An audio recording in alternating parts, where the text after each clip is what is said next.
Hi hello dears ഇന്ന് ഒരു സ്ഥലം വരെ പോവാട്ടോ. ഈ പോക്കിലൊരു പ്രത്യേകത ഉണ്ട്. നമുക്ക് നാട്ടിൽ നിന്ന് ഉമ്മ കുറച്ച് സാധനങ്ങൾ കൊടുത്തയച്ചിട്ടുണ്ട് കേട്ടോ. അത് മേടിക്കാൻ വേണ്ടി പോവാണ്.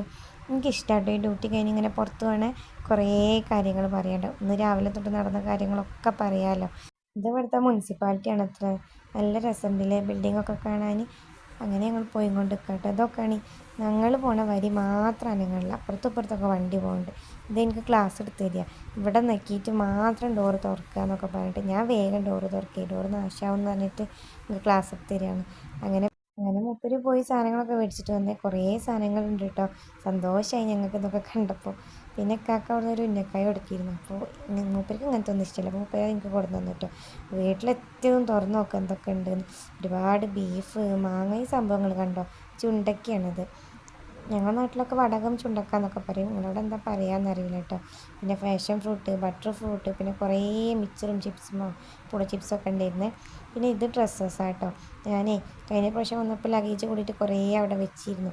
അപ്പോൾ അതൊന്നും കൊണ്ടുവരാൻ പറ്റില്ല. അപ്പം അത് കൊടുത്തയച്ചതാണ്. പിന്നെ ആ ബ്ലാക്കും റെഡും ഉമ്മ അടിച്ച് കൊടുത്തയച്ച ഡ്രസ്സാണ് കേട്ടോ. പിന്നെ വന്നതും പുള ചിപ്സ് പൊട്ടിച്ച് കഴിച്ചേ, ചായയും വെച്ച് കഴിച്ച്. പിന്നെ ബീഫ് ഉണ്ടാകുമ്പോൾ നെയ്ച്ചോറ് നിർബന്ധമാണല്ലോ. അങ്ങനെ നെയ്ച്ചോറ് ഉണ്ടാക്കിയിട്ടോ. അതിൻ്റെ ഇടയിൽ കൂടെ എൻ്റെ പണികളും നടക്കുന്നുണ്ട്. രാത്രിയാണ് ഇപ്പോൾ ക്ലീനിങ്ങൊക്കെ. അങ്ങനെ ക്ലീനിങ്ങൊക്കെ ചെയ്ത് സെറ്റാക്കി ബീഫ് ഉണ്ടാക്കിയിട്ടോ.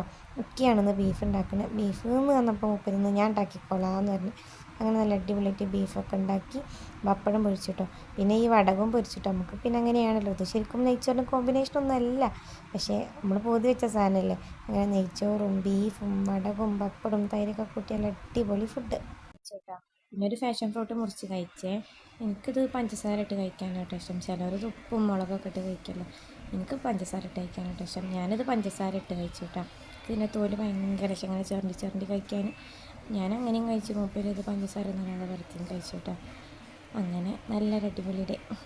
എന്നാൽ പിന്നെ ബായ്.